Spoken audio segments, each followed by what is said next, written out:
Somewhere in Utah, a family wakes up every morning inside the house from Up, the real one. Balloons painted on the wall, Ellie's armchair by the fireplace, the mailbox out front. They paid actual money to live inside a Pixar film, and they are not the only people who've done something this strange. Because once you find out one cartoon house is real, you can't stop pulling the thread. The homes you stared at as a kid, the ones you assumed were doodles some animator invented on a lunch break. A shocking number of them are standing out there right now. People sleep in them. People queue for hours to photograph them. Some of them cost more per night than your rent. And a few of them come with a backstory way darker than anything the show ever put on screen. So let's go find them. The church that buried a secret. Start with the one that lit the internet on fire because Peppa Pig's house turned out to be real and it's sitting on top of dead Vikings. Back in 2023, somebody driving through the Danish countryside glanced out the window and nearly crashed. There it was, a little building all on its own, up on a hill looking exactly like a toddler had scribbled a house on a napkin and a construction crew had built it without asking any questions. It's called Vennebjerg Church, near a village named Lundstrup, and it's almost 900 years old. Now put it side by side with Peppa's house and the joke stops being funny. Red roof, perfect little triangle shape, not a single neighbor in any direction. And that hill it's perched on? That's not a hill. It's a Viking burial mound, a 1,000-year-old heap of earth where Vikings laid their dead to rest. So the most wholesome cartoon on children's television has a house that's a dead ringer for a medieval church built on a grave. Sleep well. But here's the thing, Peppa's house was only the crack in the door. Once you notice one, you start seeing them everywhere, and it gets a lot weirder than an old church on a windy hill. The sponge with a butler. SpongeBob lives in a pineapple at the bottom of the ocean and flips burgers for a living. Minimum wage, can barely cover lunch. So it's a little awkward that his house is now a presidential suite in the Dominican Republic that'll set you back $3,800 a night. Nickelodeon built the Pineapple Villa at their resort in Punta Cana, and they went absolutely feral with it. 2 bedrooms, 3 bathrooms, a private garden, an outdoor shower, a jacuzzi, an infinity pool. And then, the flourish, your own personal butler, on call around the clock. Inside, they've rebuilt his living room down to the details, including a life-size model of Gary the snail just sitting there, waiting to greet you like a very slow, very confused pet. So the character who scrapes by on fry cook wages now has a holiday home with 24-hour room service and staff. Which is funny. But it's nothing next to what happened when a major studio built a real cartoon house and then just gave it away to a stranger. The house nobody wanted. In 1997, Fox built a full-size, brick-for-brick copy of the Simpsons house in a quiet suburb in Nevada. Then they held a competition and handed it over. And the woman who won it took one look and basically said, "No thanks." They did not cut a single corner. The builders reportedly watched over 100 episodes just to nail the details. Blinding yellow walls, the bay window, Bart's treehouse standing in the back garden. Beer cans lined up in the fridge like Homer himself had stocked it.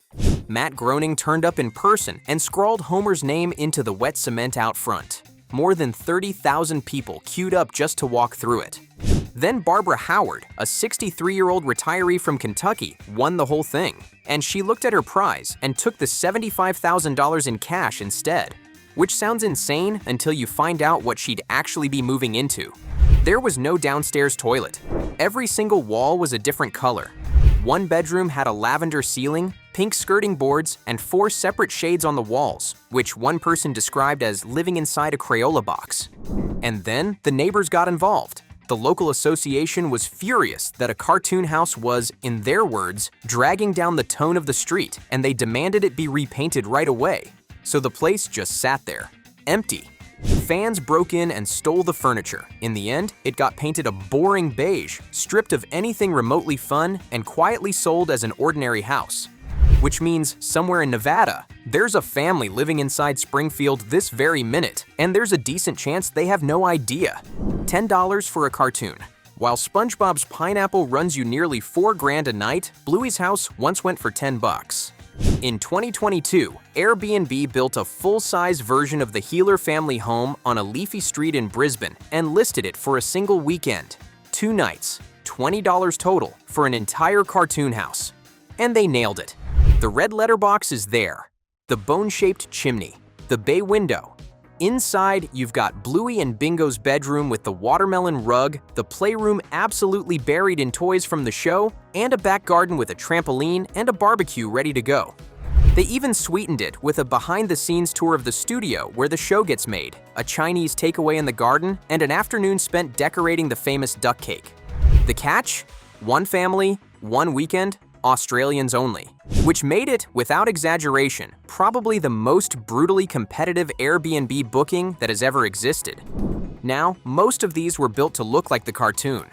But there's a movie that flipped it completely, where the filmmakers went and found the real place first, and it's more stunning than anything they could have drawn. The valley that became Encanto.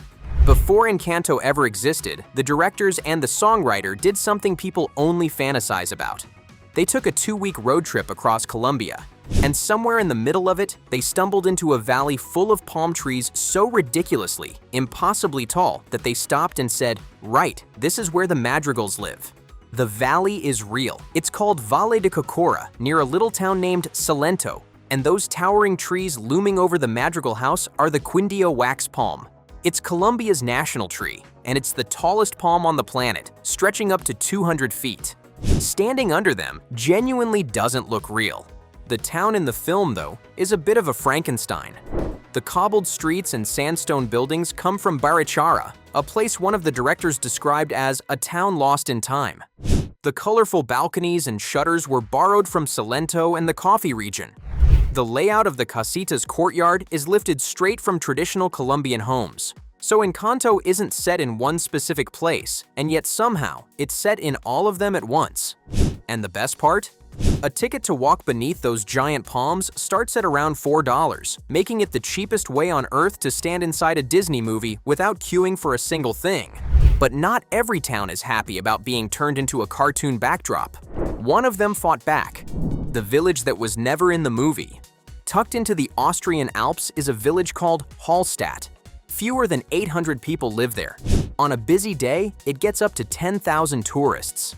Why? Because at some point, someone decided it looked like Arendelle from Frozen, and the internet took that ball and sprinted. Now the place is permanently mobbed by people fighting for the perfect shot of a lake they recognize from a cartoon.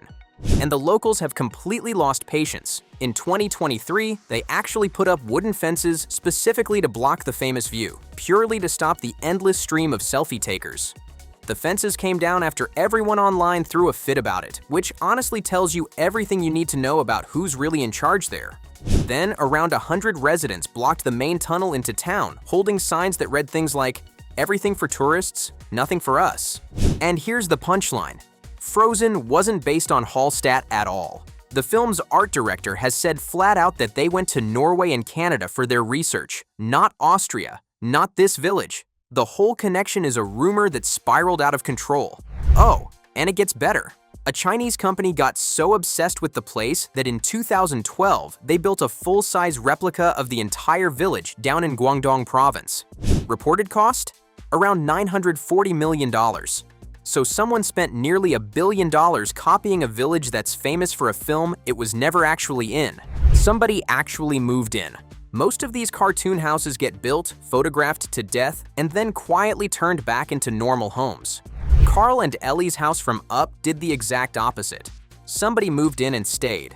The house sits in Harriman, Utah. A builder named Blair Bangerter was watching the film one night, looked at that colorful little Victorian house right at the heart of it, and thought, hang on, we build houses like that for a living. The trouble is, Disney is famously merciless about this stuff.